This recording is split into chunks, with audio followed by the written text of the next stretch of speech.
తిరిగి BCN news కి స్వాగతం. కోనసీమ తిరుమలగా వర్ధిల్లుతున్న వాడపల్లి శ్రీ వెంకటేశ్వర స్వామి ఆలయంలో బుధవారం ప్రత్యేక పూజలు వైభవంగా నిర్వహించారు. మంగళ వాయిద్యాల నడుమ శ్రీ స్వామి అమ్మవార్లకు మేలుకొలుపు సేవను నిర్వహించిన అనంతరం ఐశ్వర్యలక్ష్మి హోమాన్ని జరిపించారు. అర్చకులు శ్రీ స్వామి అమ్మవార్ల వసంత మండపంలో అష్టోత్తర పూజలు నిర్వహించగా ప్రత్యేక అలంకరణలో ఉన్న స్వామిని దర్శించుకుని భక్తులు తరించిపోయారు.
తమ న్యాయమైన సమస్యలు పరిష్కరించాలంటూ అమలాపురం కలెక్టర్ కార్యాలయం ఎదుట సీహెచ్ఓలు కళ్లకు గంతలు కట్టుకుని వినూత్న రీతిలో నిరసన దీక్ష చేపట్టారు.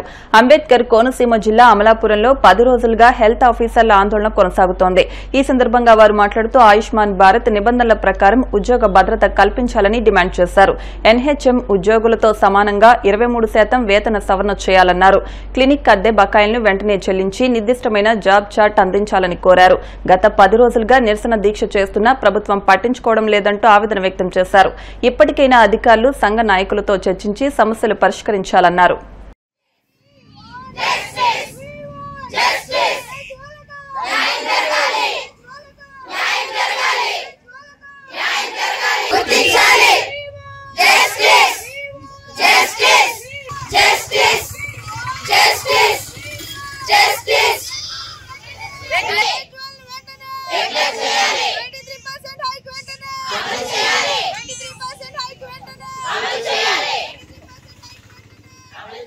ఈ రోజు ఇంకా మా ధర్నా ముందుకు సాగటానికి కారణం వచ్చేసండి మా కొన్ని డిమాండ్లు ఇంకా ఎవరు పట్టించుకోవట్లేదండి. మేము ఇన్ని రోజులుగా ధర్నా చేస్తున్నాం, కానీ ఇందులో భాగంగా మాకు ముఖ్యమైన డిమాండ్ ఏంటంటే అండి 23% హైక్ అందరి ఎన్హెచ్ఎం ఉద్యోగులకు అమలుపరిచి మాకు మాత్రమే ఎందుకు మినహాయించారనేది మా క్వశ్చన్గా మిగిలిందండి.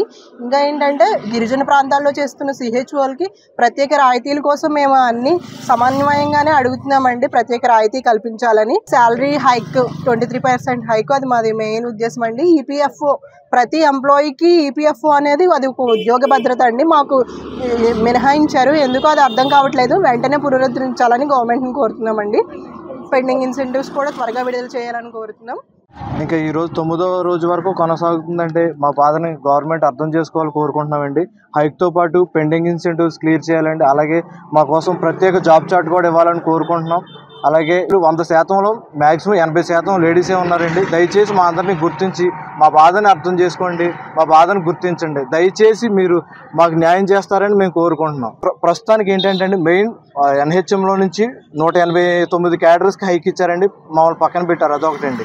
పెండింగ్ ఇన్సెంటివ్ ఇవ్వాలండి, అది ఇవ్వట్లేదండి. అవి కూడా టైంకి ఇవ్వాలని చెప్పేసి కోరుచున్నాం. అలాగే ప్రత్యేకమైన జాబ్ చార్ట్ని ఇవ్వాలండి. మేము ఏం చేయాలనేది అది కూడా పర్టికులర్గా మాకు చెప్పాలని చెప్పి మేము మనం కోరుకుంటున్నాం. అలాగే టైంకి శాలరీ ఇవ్వాలండి, అదొకటి. ఎఫ్ఆర్ఎస్ నుంచి కూడా కొంచెం మినహాయింపు కలిగించాలని చెప్పేసి ఫీల్డ్ స్టాఫ్కి మేము కోరుకుంటున్నాం. రెగ్యులరైజేషన్ కూడా 6 సంవత్సరాలు పూర్తయిన ప్రతి ఒక్కరికి రెగ్యులరైజ్ చేయాలని చెప్పేసి మేము కోరుకుంటున్నాం. దయచేసి మా బాధను అర్థం చేసుకుంటారని మీకు పాదాభివందనం తెలియజేస్తాం. పశ్చిమ గోదావరి జిల్లా నర్సాపురం మండలం మల్లవరం లంక గ్రామంలో తాగునీటి సమస్యను పరిష్కరించాలంటూ సిపిఎం ఆధ్వర్యంలో మహిళలు ఖాళీ బిందెలతో గ్రామ సచివాలయం వద్ద నిరసన తెలిపారు. 5 రోజులుగా నీటి సరఫరా లేకపోవడంతో గ్రామస్తులు తీవ్ర ఇబ్బందులు పడుతున్నారు. చెరువులో నీరు ఉన్నప్పటికీ అధికారులు నిర్లక్ష్యంతో సరఫరా చేయలేని పరిస్థితి ఏర్పడింది. సమస్యను పరిష్కరించే వరకు ఆందోళన విరమించమని సిపిఎం నాయకులు స్పష్టం చేశారు.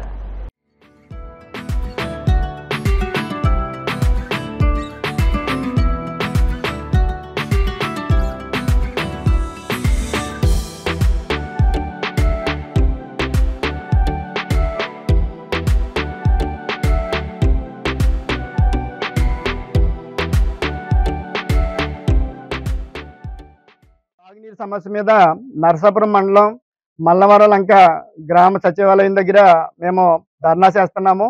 దీనికి ప్రధాన కారణం ఈ రోజుకి 5 రోజుల నుంచి ఈ గ్రామంలో తాగునీరు అందడం కదా అసలు ఇవ్వడం లేదు.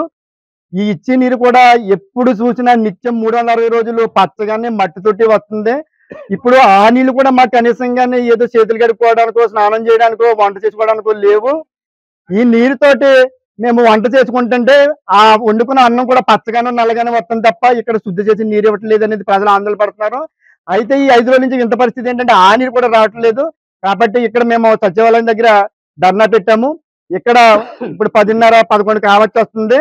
కానీ ఇంతవరకు గ్రామ అధికారులు కానీ గ్రామ పంచాయతీ సెక్రటరీ గారు కానీ ఇతర ఏ అధికారులు ఈ పంచాయతీ తలుపులు తాళం తీసినటువంటి పరిస్థితి లేదు. అంటే ఇక్కడ ఇంత వ్యవస్థ ఇంత దారుణంగా జరుగుతుంది అనేది ఇవాళ మీడియా ముఖంగా మేము తెలియజేస్తున్నాము.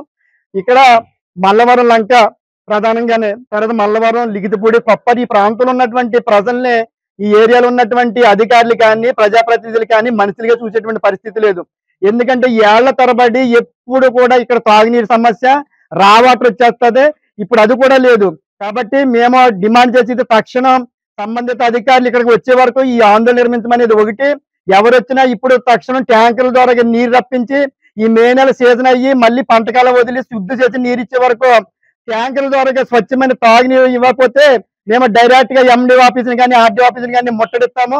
కాబట్టి దీనికి పరిష్కారంగా ఇప్పుడు ఊళ్ళో పైప్ లైన్ బద్దలైపోయింది అంటున్నారు. ఇది ఈవేళే కాదు, ఇప్పటికీ 10-15 సార్లు సంవత్సర కాలంలో పగిలిపోయింది. మరి దీనికి మాట్లాడితే నిధులు లేవని, లేకపోతే ఎవరు వర్కర్ లేరని, లేకపోతే ఎవరు పట్టించుకోవట్లేదని ఇలా ఉంటే మరి ఇక్కడ ప్రజాస్వామ్యం ఉందా, ప్రభుత్వాలు ఉన్నాయా, ప్రజాప్రతినిధులు ఉన్నాయా అని మేము అడుగుతున్నాము. కాబట్టి తక్షణమే సంబంధిత అధికారులు దీని మీద జోక్యం చేసుకుని మాకు ఒక గంటలో ఖచ్చితంగా ఇక్కడికి ట్యాంకుల ద్వారా తాగునీరు రప్పించి మొత్తం గ్రామం అంతా కూడా ఇవ్వాలి. లేని పక్షంలో ఇదే జనం వెళ్ళి మేము రాష్ట్ర రోడ్డుకి నేషనల్ హైవే మీద కూర్చుని సరే ఈ అధికారులు లొంగేస్తాము, సమస్యను పరిష్కరించే వరకు వదలమని తెలియజేస్తున్నాం. ట్రాన్స్ఫారం అప్పుడే 20 రోజుల నుంచి అప్పుడే ట్రాన్స్ఫారం కాపర్ కాలిపోయి అన్ని అయిపోయి మన ఫీజులు కొట్టేసి ఏడిపించేస్తుంది సార్. కరెంట్ అసలు ఉండలేదు. దానివల్ల మనం కరెంట్ వల్ల మనం కరెంట్ అసలు ఉండలేదు. 1 ఫేజ్ కట్ట ఉండలేదు, 2 ఫేజ్ కట్ట ఉండలేదు, 0 వస్తుంది. అసలు ఫ్రిడ్జ్లో ఇవన్నీ కాలిపోతున్నాయి, ఫ్రిడ్జ్లు కాలిపోతున్నాయి, ఈ ఇన్వర్టర్లు కాలిపోతున్నాయి. తర్వాత మరి ఫ్రిడ్జ్లో ఉన్నాయి ఎట్టుకున్నాయన్నీ పాడైపోతున్నాయి. సంటి పిల్లలు గట్ట ఇబ్బంది అయిపోతుంది సార్. ఇప్పుడు కరెంట్ వల్ల బాగా ఎన్నిసార్లు తీసేస్తారు సార్, ఏమో గంట అరగంట కరెంట్ అసలు ఉండలేదు.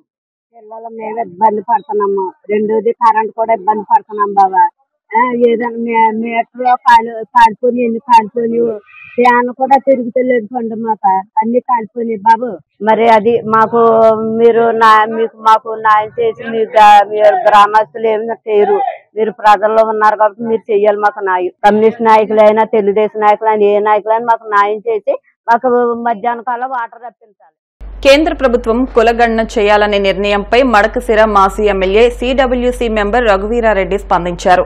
మడకశిర మండలం నీలకంఠాపురంలో ఆయన మాట్లాడుతూ గత యూపీఏ ప్రభుత్వ హయాంలో 2004 నుండి 2014 వరకు కులగణన నిర్వహించగా ఆ వివరాలు ఇప్పటికీ బయట పెట్టలేకపోయారని విమర్శించారు. ఆర్టికల్ 15(5) ద్వారా దేశంలోని అన్ని ప్రైవేటు కళాశాలలో, పాఠశాలలో దామాషా ప్రకారం అన్ని కులాలకు సీట్లు కేటాయించాలని సవరణ చేసినా ఇంతవరకు అమలు పరచలేదని రఘువీరా విమర్శించారు. 2004 నుంచి 2014 వరకు కేంద్రంలో యూపీఏ ప్రభుత్వం ఉన్నప్పుడు కుల గణన జరిగింది, క్యాస్ట్ సెన్సస్ జరిగింది. రెగ్యులర్ గా జరిగేటువంటి సెన్సస్ తో పాటు క్యాస్ట్ సెన్సస్ జరిగింది. దాన్ని ఇది వరకు రిలీజ్ చేయలేదు.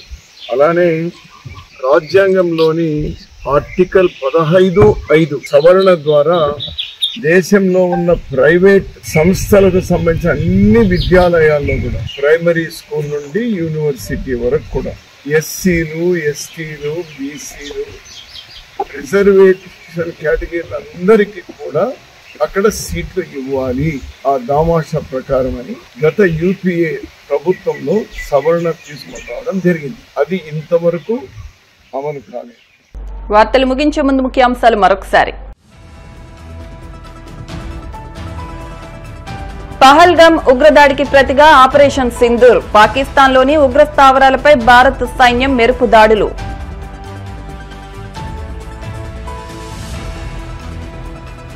నేటి నుంచి రేషన్ కార్డుల దరఖాస్తులు స్వీకరిస్తామన్న మంత్రి నాదెండ్ల మనోహర్. కొత్త కార్డులు, మార్పులు, చేర్పులు చిరునామా మార్చుకోవచ్చని వెల్లడి.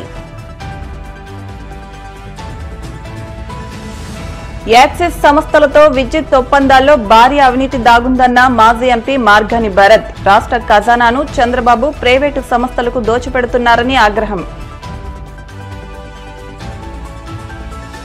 వాడపల్లి వెంకన్న ఆలయంలో ప్రత్యేక పూజలు. మంగళ వాయిద్యాల నడుమ శ్రీ స్వామి అమ్మవార్లకు మేలుకొలుపు సేవ, ఈశ్వరి లక్ష్మీ హోమం. ఈ వార్తలు ఇంతటితో సమాప్తం. మరిన్ని వార్తల కోసం BCN digital YouTube channel, Facebook page ను ఫాలో అవ్వండి. అప్డేట్ వార్తల కోసం ప్లీజ్ సబ్స్క్రైబ్.